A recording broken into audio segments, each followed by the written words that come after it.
ರಾಮನಾಮ ಜಪ ಆಗ್ತಾ ಇದೆ.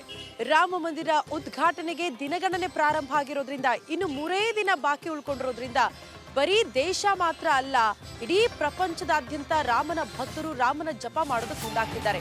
ಅದೇ ರೀತಿ ನಮ್ಮ ರಾಜ್ಯದಲ್ಲೂ ಕೂಡ ಹಲವು ಜಿಲ್ಲೆಗಳಲ್ಲಿ ವಿಶೇಷ ರೀತಿಯಲ್ಲಿ ಪೂಜೆ ಪುನಸ್ಕಾರ ಮಾಡೋ ಮೂಲಕ ರಾಮನ ಮೇಲಿರುವ ಭಕ್ತಿಯನ್ನ ತೋರಿಸ್ತಿದ್ದಾರೆ. ಧಾರವಾಡದ ನುಗ್ಗಿಕೆರೆಯಲ್ಲೂ ಕೂಡ ವಿಶೇಷ ರೀತಿಯಲ್ಲಿ ಪೂಜೆ ಪುನಸ್ಕಾರಗಳು ಆಗ್ತಾ ಇದೆ ಅನ್ನೋದರ ಡೀಟೇಲ್ ಸಿಗ್ತಾ ಇದೆ. ಹನುಮಂತ ದೇವರ ದೇವಸ್ಥಾನದಲ್ಲಿ ವಿಶೇಷ ಉತ್ಸವಕ್ಕೆ ನಿರ್ಧಾರ ಮಾಡಿದ್ದಾರೆ ಅನ್ನೋದರ ಮಾಹಿತಿ ಇದು. ಪೌರಾಣಿಕ ಹಿನ್ನೆಲೆ ಇರುವ ನುಗ್ಗಿಕೆರೆ ಹನುಮಂತ ದೇಗುಲ ಪಲ್ಲಕ್ಕಿಯಲ್ಲಿ ರಾಮನ ಪುಟ್ಟ ಮೂರ್ತಿ ಇಟ್ಟು ಮೆರವಣಿಗೆ ಮಾಡುವಂತಹ ನಿರ್ಧಾರ. ಮೆರವಣಿಗೆಯ ಬಳಿಕ ಮಂದಿರದ ಆವರಣದಲ್ಲಿ ರಥೋತ್ಸವ ನೆರವೇರಿಸಬೇಕು ಅಂತ ನಿರ್ಧಾರ ಮಾಡಲಾಗಿದೆ. ಮಹಾಪ್ರಸಾದ ಜೊತೆಗೆ ಅಯೋಧ್ಯೆಯ ಕಾರ್ಯಕ್ರಮ ವೀಕ್ಷಣೆಗೆ ಬಿಗ್ ಸ್ಕ್ರೀನ್ ವ್ಯವಸ್ಥೆನ ಕೂಡ ಅಲ್ಲಿ ಮಾಡಲಾಗ್ತಾ ಇದೆಯಂತೆ. ಈ ಪುಣ್ಯ ಕ್ಷಣಗಳನ್ನ, ಸಂಭ್ರಮದ ಕ್ಷಣಗಳನ್ನ ಅಲ್ಲೇ ಕೂತ್ಕೊಂಡು ಕಣ್ತುಂಬಿಕೊಳ್ಳಲಿ ಅನ್ನೋ ಕಾರಣಕ್ಕೆ ಈ ರೀತಿಯ ವ್ಯವಸ್ಥೆಯನ್ನ ಧಾರವಾಡದಲ್ಲಿ ಮಾಡಲಾಗ್ತಾ ಇದೆ.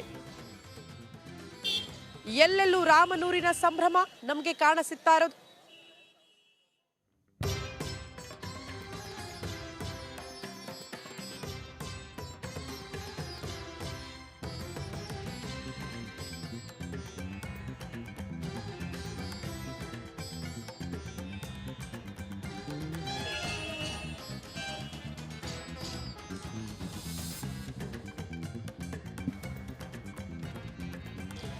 ಅಪೂರ್ಣವಾದ ರಾಮ ಮಂದಿರದಲ್ಲಿ ರಾಮಲಲ್ಲನ ಪ್ರತಿಷ್ಠಾಪನೆ ಮಾಡಿ ಮಂದಿರವನ್ನ ಉದ್ಘಾಟನೆ ಮಾಡಲಾಗ್ತಾ ಇದೆ.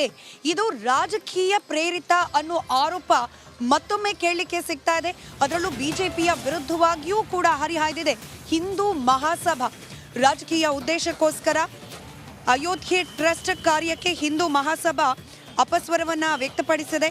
ಮಂತ್ರಾಕ್ಷತೆಯನ್ನ ಬೂಟಾಟಿಕೆಯಾಗಿ ಮಾಡಿ ಹಂಚಲಾಗ್ತಿದೆ ಅಂತ ಬಿಜೆಪಿ ವಿರುದ್ಧ ಕೂಡ ಹಿಂದೂ ಮಹಾಸಭಾ ಕಿಡಿಕಾರಿದೆ.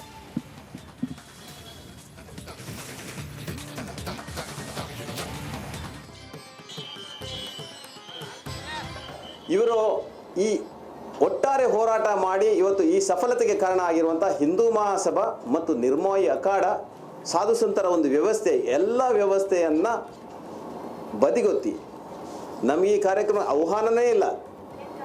ಹಿಂದೂ ಮಹಾಸಭಾ ಯಾರು ಮೂಲ ವಕಾಲತ್ದಾರಿದ್ದಾರೆ ಈ ಒಂದು ಪ್ರಾಣ ಪ್ರತಿಷ್ಠಾಪನಾ ಕಾರ್ಯಕ್ರಮಕ್ಕೆ ನಮ್ಮನ್ನು ಕರೆದಿಲ್ಲ. ಅವರು ಕರೆಯದಿದ್ದರೂ ಕೂಡ ನಾವು ನಮ್ಮ ಹಕ್ಕನ್ನು ಸ್ಥಾಪಿಸಿ ನಾವು ಕಾರ್ಯಕ್ರಮಕ್ಕೆ ನಾವು ಅದನ್ನು ಅದರ ವಿಚಾರದಲ್ಲಿ ಬೇರೆ ಏನು ಮಾತಾಡಲಿಕ್ಕೆ ಸಾಧ್ಯ ಆಗೋದು, ಯಾಕಂದರೆ ಹೋರಾಟ ನಮ್ಮದು. ಆದರೆ ಹಿಂದಿನಿಂದಲೂ ಹಿಂದೂ ಮಹಾಸಭಾ ಯಾವತ್ತೂ ಕೂಡ ಪ್ರಭು ಶ್ರೀರಾಮನ ವಿಚಾರದಲ್ಲಿ ರಾಜಕೀಯ ಮಾಡಲೇ ಇಲ್ಲ. ಇಂದಿನವರೆಗೂ ಹಿಂದುತ್ವದ ವಿಚಾರದಲ್ಲಿ ರಾಜಕೀಯ ಮಾಡಿಕೊಂಡು ಅಧಿಕಾರಕ್ಕೇರಿ ಬಂದು ನಮಗೆ ಅದರಲ್ಲಿ ಏನೂ ಸಮಸ್ಯೆ ಇಲ್ಲ. ಆದರೆ ನೀವು ಯಾವತ್ತೂ ಕೂಡ ಪ್ರಭು ಶ್ರೀರಾಮನ ವಿಚಾರದಲ್ಲಿ ಹಿಂದುತ್ವ ಮಾಡಿದರೆ ಅದು ಹಿಂದೂ ಮಹಾಸಭಾ ಅದಕ್ಕೆ ಒಪ್ಲಿಕ್ಕೆ ತಯಾರಿಲ್ಲ. ಪ್ರಭು ಶ್ರೀರಾಮನ ವಿಚಾರದಲ್ಲಿ ನೀವು ಈ ರೀತಿಯ ಬಂಡತನ ಮಾಡಿಕೊಂಡು ಮಂತ್ರಾಕ್ಷತೆಯನ್ನು ನಿಮ್ಮಿಷ್ಟಕ್ಕೆ ಮಾಡಿಕೊಂಡು ಯಾವುದೇ ಶಾಸ್ತ್ರವನ್ನು ನೀವು ಅನುಷ್ಠಾನಕ್ಕೆ ತರದೆ ಕೇವಲ ಒಂದು ಬೂಟಾಟಿಕೆಯ ರಾಜಕಾರಣ ಮಾಡಿದರೆ ಪ್ರಭು ಶ್ರೀರಾಮನ ಶಾಪ ಖಂಡಿತವಾಗಲೂ ನಿಮಗೆ ತಟ್ಟೆ ಅಂತ ಈ ಸಂದರ್ಭದಲ್ಲಿ ನಾನು ಹೇಳಿಕ್ಕೆ ಬಯಸ್ತೇನೆ.